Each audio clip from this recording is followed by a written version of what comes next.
Hello maths teachers, இந்த வீடியோவில் GeoGebra software integrate பண்ணி ஒரு இன்ட்ரெஸ்டிங்கான ஒரு கான்செப்டை டிஸ்கஸ் பண்ண போகிறோம். அதாவது ட்ரையாங்கிள் வித் கிவன் சைட்ஸ். இப்போ நம்மகிட்ட ஒரு கொஸ்டின் கேட்குறாங்க, construct triangle with sides lengths 5 cm, 6 cm and 7 cm அப்படின்னா எப்படி நம்ம இந்த லென்ஸ் வச்சு நம்ம எப்படி வந்து ட்ரையாங்கிள் வரையலாம் அப்படிங்கிறத பற்றி பார்க்கலாம். அதுக்கான ஸ்டெப்ஸை நம்ம கொடுத்துருக்கோம். ஃபஸ்ட்டு என்ன பண்ண போகிறோம்னா, draw a segment AB = 7 cm using segment with given length tool use பண்ண போகிறோம். ஏவை சென்டராக வச்சு 6 cm ரேடியஸில் ஒரு சர்க்கிள் வரைகிறோம். அடுத்து பிஏ சென்டராக வச்சுக்கிட்டு 5 cm ரேடியஸில் இன்னொரு சர்க்கிள் வரைகிறோம். இந்த ரெண்டு சர்க்கிளும் இன்டர்செக்ட் ஆகக்கூடிய பாயிண்ட் தான் வந்து பார்த்திங்கன்னா சி. அப்புறம் ஏசி அண்ட் பிசியை கனெக்ட் பண்ணுறோம். கனெக்ட் பண்ணி முடிச்ச முன்னாடி நமக்கான ட்ரையாங்கிள் கிடச்சிருச்சு. இதோட கான்செப்ட்ல இங்கே எங்கே யூஸ் ஆகுதுன்னு பார்த்தீங்கன்னா, this is how engineers R architects insure proper triangle dimensions for structural frames அப்படிங்கிறத பார்க்கலாம். ஸோ இந்த கன்ஸ்ட்ரக்ஷன் நம்ம GeoGebra யூஸ் பண்ணியிருக்கோம். ஸோ இது எப்படி பண்ணலாம் அப்படிங்கிறத பற்றி டிஸ்கஸ் பண்ணலாம். ஸோ நான் வந்து என்ன பண்ணுறேன்னா, நியூவாக ஒன்று எடுத்துக்கிறேன். ஃபஸ்ட் நமக்கு என்ன வேணும் அப்படின்னு பார்த்தீங்கன்னா, segment with given length tool வேணும். இப்போ இந்த மோர் கொடுக்கலாம். இப்படி வந்துட்டு பார்த்தீங்கன்னா பாருங்கள், லைன்ஸில் செக்மெண்ட் வித் கிவன் லென்த்னு இருக்குது. அதை கிளிக் பண்ணுங்கள். ஸோ ஃபஸ்ட்டு கிராஃபிக்ஸில் ஒரு கிளிக் பண்ணுங்கள். கிளிக் பண்ணோன்னு லென்த் என்னென்னு கேட்கும். நம்ம என்ன கொடுக்கணும்னா 7 நம்ம கொடுக்கணும். கொடுத்துட்டு ஓகே கொடுங்க.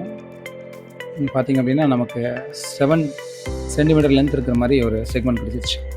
அடுத்து என்ன பண்ண போகிறோம்னா, சர்க்கிள் வரைய போகிறோம். அதனால் பாருங்கள், சர்க்கிள்ஸ் சென்டர் அண்ட் ரேடியஸ்னு ஒரு டூல் இருக்குது.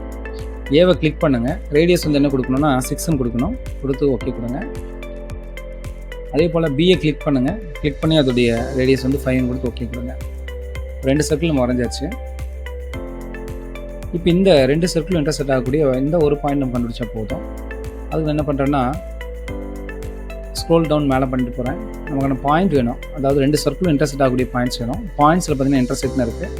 பார்த்தீங்கன்னா ஹெல்ப் டூல் என்ன சொல்லுதுன்னா, செலக்ட் இன்டர்செக்ஷன் ஆர் 2 ஆப்ஜெக்ட் சக்ஸஸ்ஃபுல்லின்னு இருக்குது. ஸோ இன்டர்செக்ஷன் நான் கிளிக் பண்ணுறேன். சீனு கிடச்சிருச்சு. இப்போது இந்த செக்மெண்ட் வச்சு நான் என்ன பண்ணுறேன்னா, இந்த இன்டர்செக்டிங் பாயிண்ட்டை கனெக்ட் பண்ணுறேன். A to C கனெக்ட் பண்ணுறேன். C to B கனெக்ட் பண்ணுறேன்.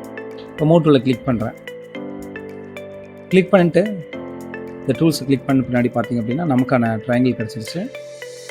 நம்ம அந்த அல்ஜிப்ராவில் போயிட்டு இந்த சர்க்கிள் CD என்ன பண்ணிக்கலாம், ஹைட் பண்ணிக்கலாம். அதே நேரத்தில் இதை கிளிக் பண்ணி இதோட வேல்யூஸை நம்ம வெரிஃபை பண்ணிக்கலாம். பாருங்கள், வேல்யூ பாருங்கள் 6. இதை கிளிக் பண்ணிங்கன்னா வேல்யூ பாருங்கள் 5. இதை கிளிக் பண்ணுங்கள், இதோடைய வேல்யூ பார்த்திங்கன்னா 7 கிடைக்கும். இப்போ இந்த மாதிரி ஒரு triangle with sides lengths 5 cm, 6 cm and 7 cm உள்ள ஒரு ட்ரையாங்கிளை GeoGebra சாஃப்ட்வேர் இன்டெகிரேட் என்ன பண்ண முடியும்னா, நம்மளால் ஈஸியாக ட்ரா பண்ண முடியும். இந்த மாதிரி கன்ஸ்ட்ரக்ஷன்ஸ் வந்து பார்த்திங்கன்னா ஸ்டூடெண்ட்ஸுக்கு வந்து மேத்தமெட்டிக்ஸை லேர்ன் பண்ணுறத ஹையராக மோட்டிவேட் பண்ணோம். அதே நேரத்தில் மேக்ஸை விசுவலைஸ் பண்ணி படிக்கிறதுக்கான ஒரு பெரிய ஆப்பர்ச்சுனிட்டியும் நம்முடைய ஸ்டூடெண்ட்ஸ்க்கு கிடைக்கும். Thank you dear teachers.